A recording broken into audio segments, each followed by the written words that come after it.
কুকুৰৰ আক্ৰমণ আহত শিশুসহ 20 জন লোক সংকটজনক অৱস্থাত GMCHত ভৰ্তি।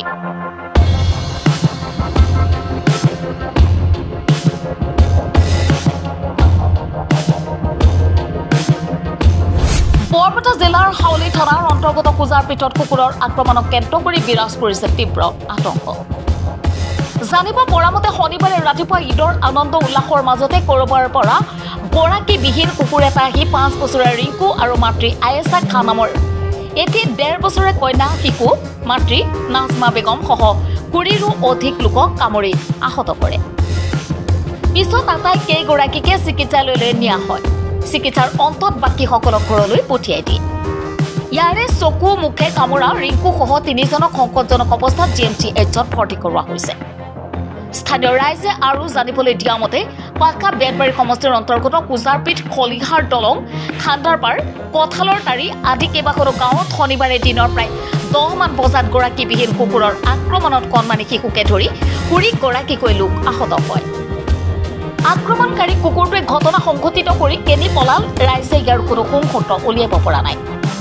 ফলত অঞ্চলৰ ৰাইজ এতিয়া শংকাত দিন কটাবলগীয়া হৈছে। কাৰণ সোমবাৰৰ পৰাই শিশুসকল বিদ্যালয়লৈ যাব লাগিব। গতিকে ঘটনা সন্দৰ্ভত বৰপেটা জিলা প্ৰশাসনৰ হস্তক্ষেপ দাবী কৰিছে স্থানীয় ৰাইজে। আমার ছেলেরে কুকুরে কামড়াইছে, কামড়ানির পিছত আনতো দেখাই নাই। এই যে বরপেটাত নিয়ে গেছে, বরপেটাত রাখা নাই, গুৱাহাটীত নিছে। নিয়ার পিছত আপনালোকে যদি সহায় করে কি দিব লাগিব তো উঠাই দিছে।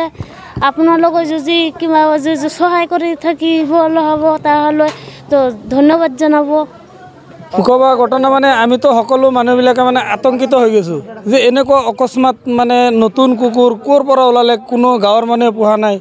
বস্তুটো মানে আমাৰ সকলো ৰাইজে মানে আতংকিত হৈ গৈছে। যেনেকুৱা সৰু সৰু বাচ্চা চাই কেনে একদম বাচ্চা দেখিলেই মানে ঝুপিয়াই পৰে।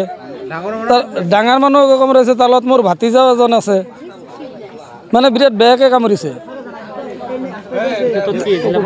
সেই হিচাপত আমি জিলা প্ৰশাসনক মানে অনুৰোধ জনাইছোঁ যে এই কুকুৰকেইটা কোনে এৰিছে বা ক'ৰ পৰা আহিছে তেওঁলোকে যাতে উচিত তদন্ত কৰি তাৰমানে আমাক অলপ সহায় কৰে যেন, এইখিনিয়ে মানে জিলা পৰিষদৰ। আমি ইছলাম ধৰ্মৰ লোকসকলে মানে আজি কিবা এটা কাম লৈ উদ্দেশ্য লৈ গৈছোঁ। কামত যাই বহি পেলাই মানে কিবা এটা কাম কৰি আছোঁ। পিছৰ পৰা মানে ডাইৰেক্ট কুকুৰ এটা আহি ডাইৰেক্ট এটাক কৰি দিছে। এইটো পোহা কুকুৰ নহয়, এইটো এইটো হ'ব কামৰাইছে, আমাক কামৰাইছে আৰু আমাৰ সিফালে মানে 3টা আমাৰ তাতে আছিলে, 3টা কাটে কামৰাইছে আৰু বেলেগ বেলেগ জেগাত কামৰাই পেলাই আহি আছে। আমি ঈদত গৈছোঁ, ঈদৰ পৰা আহি আমাৰ গৰু কাটি আছোঁ। গৰু কাটাৰ পিছত মই ঘৰত আহিছোঁ। ঘৰত অহাৰ পিছত আমাৰ এই নাতিটো কুকুৰে কামৰাৰ পিছত চকুত পৰ্দাটো উঠাই দিছে। বৰপেটা লৈ গ'লোঁ। বৰপেটা লোৱাৰ পৰা বৰপেটা ৰখা নাই, গুৱাহাটীত পঠাইছে। এতিয়া গুৱাহাটী গ'লে কি কৰে, অৱস্থাটো অলপ বেয়াই, ভাল নহয়। অৱস্থা একদম চিৰিয়াছ কাৰণে মোটামুটি 10টা জানামতে মোটামুটি 28-30 জন মানুহ হৈছে। কামৰাইছে বহুত কটা। আজিয়ে কামৰাইছে, আজিয়ে কমচে কম 10-12টা মানুহ কামৰাইছে। অট'মেটিক গায়ব হৈ যায়।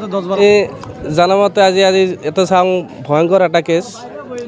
যেনেকৈ কুকুৰৰ কথাটো শুনি আছোঁ, শুনামতে অট'মেটিক কুকুৰটো দেখাৰ পিছত মানুহক কামৰাইছে, মানুহ খেদি ধৰবা যায়, তেতিয়াতো মানুহটো নোহোৱা হৈ যায়, কুকুৰটো নোহোৱা হৈ যায়। কি হৈছে ক'ব নোৱাৰোঁ। এইটো প্ৰশাসনত যদি আপোনালোকে তদন্ত লয় তাহলে আমি অলপ সহায় পাম। আৰু যেখেতক কামৰাইছে একদম গৰীব মানুহ, আমি ৰাইজৰ পৰা অলপ কালেকশ্যন কৰি গুৱাহাটীত পঠালোঁ। আগে পিছে গুৱাহাটী মানে 3-4 জেগাত হৈছে। আমাৰ এই কঠলটাৰী বুলি কয়, তাতো 4-5 জন কামৰাইছে। এতিয়া কুজাৰপিঠো কামৰাইছে, আজি আমাৰ ইয়াতো কামৰাইছে। যে মানুহ খেদি ৰাইজৰ মানে চবেই খেদাব যায়, খেদাৰ পিছত মানুহটো অট'মেটিক দেখা পোৱাৰ পিছত এইটো নোহোৱা হৈ যায়। আমি এইটোৱে আতংক হৈছোঁ, কিহৰ কাৰণে আমি গম পাওঁ। এইটো যদি অলপ তদন্ত কৰে আমি অলপ চাব পাৰিম। আৰু কথাটো হ'ল মানে আমি ইছলাম ধৰ্মী লোকসকলে ঈদ পালন কৰি আহি জাষ্ট ঘৰত আহিছোঁ। আৰু আমাৰ কোৰবানী বুলি থাকে না, তো ডাঙৰ মানুহবিলাকে কোৰবানীত গৈছে, কিছুমানে ল'ৰা ছোৱালীবিলাকে ৰাস্তাত খেলি আছিলে। তো তাৰে মাজত কুকুৰ এটা ক'ৰ পৰা আহিল, 2টা মানে, এটা হোৱাইট কালাৰৰ, এটা ব্লেক কালাৰৰ। ক'ৰ পৰা আহি ডাইৰেক্ট মানে যাকে সন্মুখত পায় মানে এটাক কৰি দিয়ে। সৰু ল'ৰা ছোৱালীৰ কিছুমানৰ চকুত মাৰিছে, কিছুমানৰ ভৰিত মাৰিছে, কিছুমানৰ পিছত মাৰিছে, এনেকুৱা মানে জেগাত মাৰিছে। আৰু ডাঙৰ মানুহে ধৰক কাম কৰি আছে, ক'ৰবাৰ দিন দিম বুলি কাম কৰি আছে, বাঁহৰ কিবা কৰি আছে, সেইবিলাকৰ পিছফালে আহি ডাইৰেক্ট ওপৰত উঠিছে, জঁপিয়াই উঠিছে। এই মানুহজনৰ জঁপিয়াই উঠি আনি মানে ইয়াতে পূৰা কামুৰি দিছে। এনেকুৱা টাইপৰ আমাৰ গাঁৱতে 3-4টা হৈছে আজি। তাৰপিছত আমাৰ পৰহি গাঁৱত কটলৰটাৰীত তাতেও এটা ল'ৰা আছিল, তাতে আমি শুনা পাইছিলোঁ ফাৰ্ষ্টত এটা, তাৰ 2 ঘণ্টা পিছত আৰু 2টা, 3টা হৈ গ'ল। এটাৰ চকুটা একদম ওলাই দিছে। তাৰপিছত আপোনাৰ এইফালে গাঁৱৰ এটা ছোৱালী এটাৰ মানে আপোনাৰ মুখ খাই দিছে। তাৰপিছত এনেকুৱা হিচাপত মতে 20টাৰ ওপৰত আহিছে। আহত আপোনাৰ 3জনটো একদম চিৰিয়াছ, মানে 2টাত মানে সংকটজনক অৱস্থাত।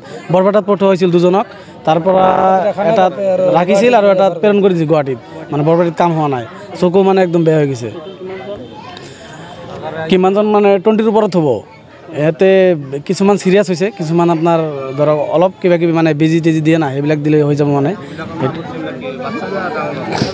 এই তাৰ বেছিভাগে আপোনাৰ বাচ্চা সৰু ল'ৰা ছোৱালী আৰু 2-এজন ডাঙৰ মানুহ, এনেকুৱাই। ঘটনাটো আপোনাৰ কুজাৰপিঠ খলিহাৰ দলঙত হৈছে, আৰু পৰৱৰ্তী গাঁও কটলাৰটাৰীত হৈছে, আৰু আপোনাৰ পূব পূজাৰ পিঠত হৈছে, আবুল বাজাৰ চকত হৈছে। এই আশে পাশে এৰিয়াত ৰাতিপুৱাৰ পৰাই মানে এনেকুৱা হৈ আছে। 2টা কুকুৰ এনেকুৱা দেখা গৈ আছে, সন্দেহযুক্ত লাগিছে আমাৰ। সেইটো আমাৰ আশে পাশে পোহা কুকুৰ নহয়, এনেহেন লাগে। এতিয়ালৈকে কোনো পদক্ষেপ লোৱা নাই। এইটোৱে আমি আহ্বান জনাম যে জিলা প্ৰশাসনে যাতে আমাৰ এইটো উচিত তদন্ত কৰে যে এনেকুৱা কিয় হৈ আছে, আগে পিছে এনেকুৱা হোৱা নাই।